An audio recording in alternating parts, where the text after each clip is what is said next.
All right, for more on this, let's bring in Rob Shaw at the BC Legislature tonight. Rob, who is the winner in this agreement today?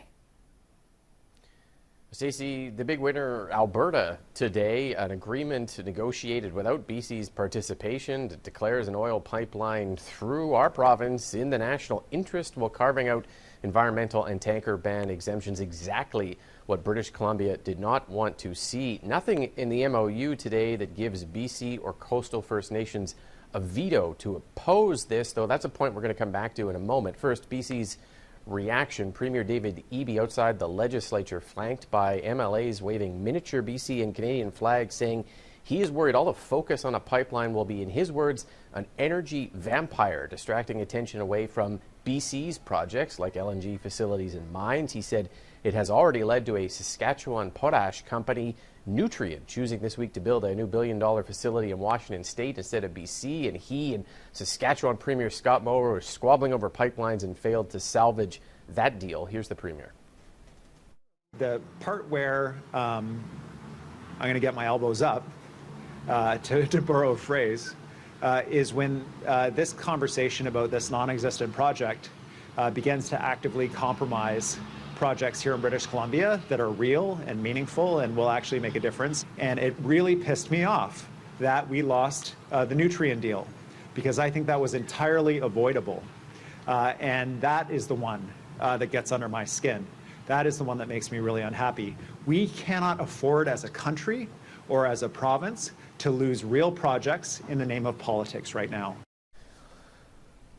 Eby saying his number one requirement for Alberta and Ottawa will be to get consent from coastal First Nations who do not support this project. You heard in Travis' story there that they have many concerns about it. The Premier admitting the BC government cannot stop this, it cannot go to court, it can't withhold permits, lessons it learned the hard way in 2018 when courts ruled against its attempts to stop the TMX oil pipeline expansion, something Alberta's Premier pointed out today as well. I think that British Columbia has tried to use every tool in the toolbox, I guess was the term that they used before, and failed. It was clearly affirmed by the courts that this is not British Columbia's decision to make. Now, the MOU does not say BC or First Nations have to consent, only that they have to be meaningfully consulted. But it is confusing because the Prime Minister earlier this week told the House of Commons BC's agreement will be required. He repeated that phrase again today. Eby said he thinks that means BC has to agree. The federal opposition today saying it means Carney has actually given away a veto here. Have a listen carefully to the Prime Minister today.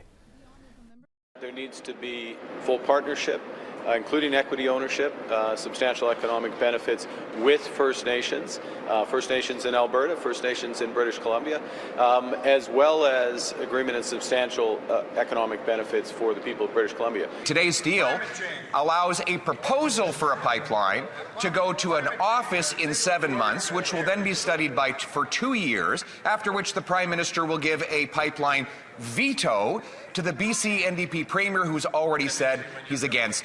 Isn't this pipeline going to be built in the year never?